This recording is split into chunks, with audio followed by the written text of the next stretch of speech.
नमस्कार, जय हिंद साथियों। आप सभी का स्वागत है आपके अपने यूट्यूब चैनल नॉलेज की क्लास में। साथियों, आज की इस वीडियो में हम बात करने वाले हैं मध्य प्रदेश आबकारी विभाग कांस्टेबल की भर्ती आ चुकी है और उसका नोटिफिकेशन भी जारी कर दिया गया है। तो उसके लिए हमने प्रैक्टिस सेट स्टार्ट किए और ये हमारा प्रैक्टिस सेट नंबर 21 है।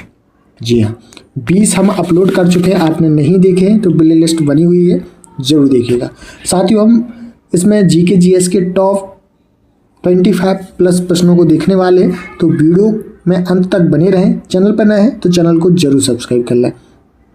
पहला प्रश्न है, हड़प्पा सभ्यता का मोहनजोदड़ो स्थल किस नदी के तट पर स्थित है? आपके ऑप्शन है घाघरा नदी, ऑप्शन बी ब्यास नदी, ऑप्शन सी झेलम नदी, ऑप्शन डी है सिंधु नदी। तो इसका करेक्ट आंसर हो जाएगा ऑप्शन डी सिंधु नदी। हड़प्पा सभ्यता का मोहनजोदड़ो स्थल किस नदी के तट पर स्थित है? तो सिंधु नदी के तट पर। ऑप्शन डी क्या होगा करेक्ट आंसर। दूसरा प्रश्न है, मनुष्य के आरंभिक विकास के प्रागैतिहासिक काल को सामान्यतः के नाम से जाना जाता है? पुरापाषाण युग, मध्यपाषाण युग, लोह युग और ऑप्शन डी है नवपाषाण युग। तो करेक्ट आंसर हो जाएगा ऑप्शन ए पुरापाषाण युग। किस नाम से जाना जाता है? पुरापाषाण युग के नाम से। ऑप्शन ए क्या होगा राइट आंसर।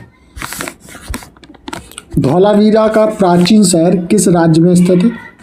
मध्य प्रदेश, राजस्थान, कर्नाटक, गुजरात। तो करेक्ट आंसर हो जाएगा ऑप्शन डी गुजरात। धौलावीरा का प्राचीन शहर किस राज्य में स्थित है? गुजरात में। ऑप्शन डी क्या होगा राइट आंसर। चलिए नेक्स्ट क्वेश्चन है, सिंधु घाटी सभ्यता के निम्नलिखित में से कौन से स्थल सिंधु नदी के तट पर नहीं है? चंद्रदुर्ग, मोहनजोदड़ो, रोपण, ऑप्शन डी है कोटदीजी।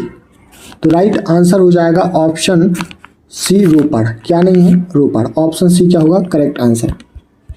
अगला प्रश्न है, निम्नलिखित में से कौन सा वेद भारत के पूर्व वैदिक काल के लोगों के जीवन का वर्णन करता है और इसमें 10 मंडलों में विभाजित 1028 सूक्तों का संग्रह है? आपके ऑप्शन है Samaveda, option B Atharvaveda, option C Yajurveda, option D Rigveda.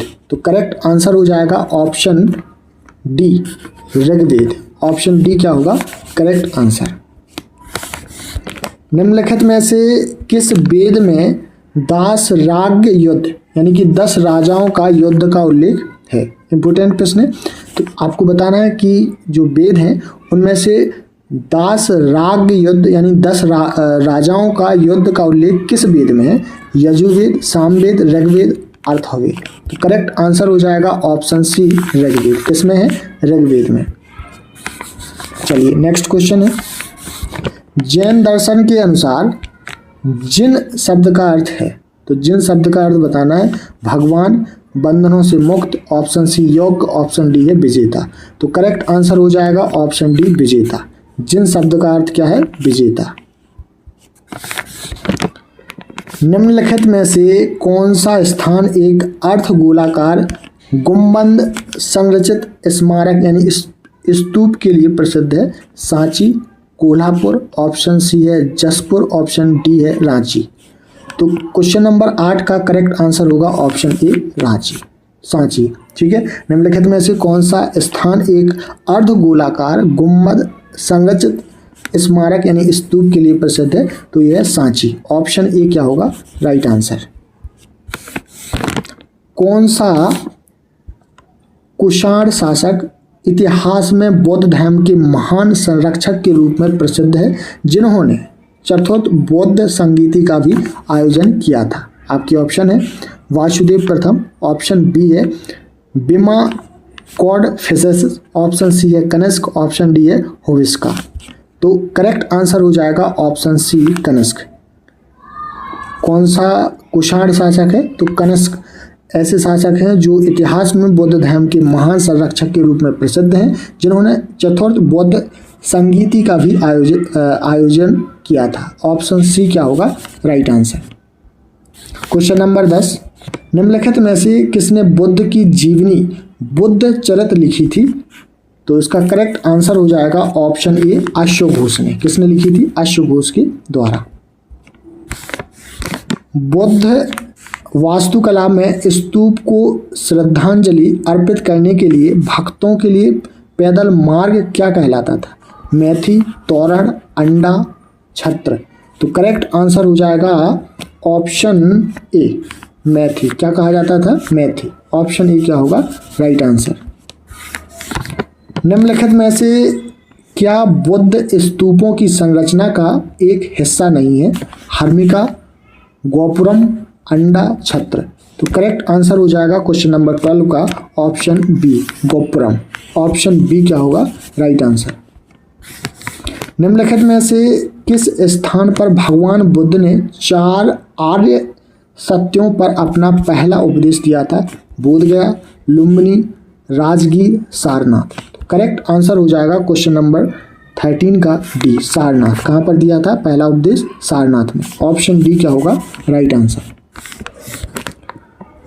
निम्नलिखित शख्सियतों में से किसे संविधान के दस्तावेज का मसौदा तैयार करने वाली संविधान सभा के कानूनी सलाहकार के रूप में नियुक्त किया गया था? तो ये किया गया था किसे? राइट आंसर क्या हो जाएगा option D, V N. Rao. Correct answer हो जाएगा वी.एन. राव। ऑप्शन डी होगा करेक्ट आंसर। निम्नलिखित में से कौन सा शब्द भारतीय संविधान की मूल प्रस्तावना का हिस्सा नहीं था? लोकतांत्रिक, गणराज्य, धर्मनिरपेक्ष। ऑप्शन डी है संप्रभु या सार्वभौम। तो करेक्ट आंसर हो जाएगा ऑप्शन सी, धर्मनिरपेक्ष। ऑप्शन सी क्या होगा करेक्ट आंसर। धर्मनिरपेक्ष शब्द था जो भारतीय संविधान की मूल प्रस्तावना का हिस्सा नहीं था। साथियों, आपको वीडियो पसंद आ रहा हो तो वीडियो को लाइक शेयर जरूर करें। चैनल पर नए हैं तो चैनल को जरूर सब्सक्राइब कर लें। नेक्स्ट क्वेश्चन है, संविधान सभा की कुल सदस्यता 389 थी, जिसमें रियासतों प्रतिनिधि थे कितने? 84, 102, 109, 93। तो राइट आंसर हो जाएगा ऑप्शन डी, 93। कितने थे? 93 रियासत प्रतिनिधि थे। ऑप्शन डी क्या होगा करेक्ट आंसर। भारतीय संविधान में राज्य के नीति निर्देशक तत्व निम्नलिखित में से किस संविधान से लिए गए हैं? तो किस देश के संविधान से लिए गए हैं ये पूछा गया है हमसे। तो कहाँ से लिए गए हैं? पोलैंड के संविधान से। ऑप्शन डी क्या होगा करेक्ट आंसर। ऑप्शन डी क्या हो जाएगा राइट। भारतीय संविधान में उपराष्ट्रपति पद का प्रावधान से लिया गया था? फ्रांस से, संयुक्त राज्य अमेरिका से, आयरलैंड से, जापान से। करेक्ट आंसर हो जाएगा ऑप्शन बी, संयुक्त राज्य अमेरिका से। कहाँ से लिया गया है? संयुक्त राज्य अमेरिका से उपराष्ट्रपति का पद का प्रावधान किया गया है संविधान में।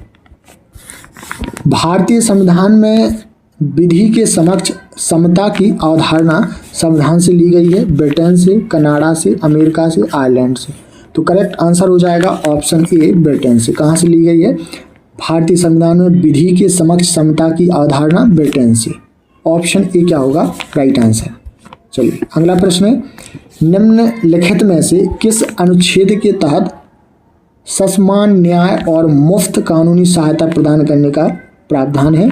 तो अनुच्छेद 43 बी, अनुच्छेद 48 ए, अनुच्छेद 39 ए, अनुच्छेद 43 ए।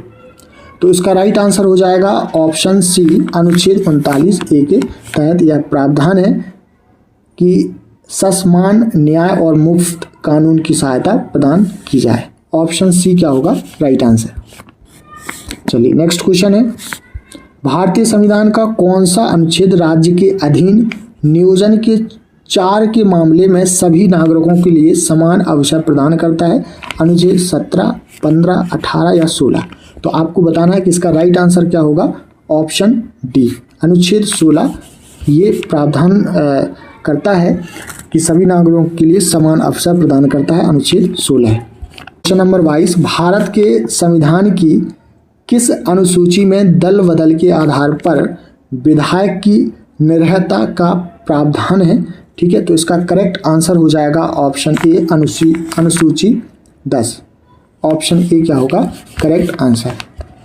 चलिए कमेंट योर आंसर, आप लोग कमेंट बॉक्स में कमेंट करके आंसर जरूर करें। भारतीय संविधान का 42वां संविधान संशोधन अधिनियम वर्ष में पारित किया गया था? आपके ऑप्शन है 1978, 1977, 1979 और ऑप्शन डी है 1976। तो क्वेश्चन नंबर लास्ट का आप लोग कमेंट बॉक्स में कमेंट करके बताएं कि भारतीय संविधान का 42वां संविधान संशोधन अधिनियम किस वर्ष में पारित किया गया था। ठीक है, तो कमेंट में सभी लोग आंसर जरूर करें। साथियों, हमने यहाँ पर 20+ प्रश्नों को देखा, बहुत ही महत्वपूर्ण थे, हिस्ट्री, ज्योग्राफी, सिविक्स, ठीक है, सभी से प्रश्नों को लिया है। और ये मध्य प्रदेश आबकारी विभाग की जो तैयारी है, ऐसे ही हम प्रैक्टिस सेट के माध्यम से करवाने वाले हैं। तो हमारे साथ जुड़ने के लिए चैनल को ज़रूर सब्सक्राइब कर लें। वीडियो में मज़ा आया हो तो लाइक और शेयर ज़रूर कर दें। धन्यवाद।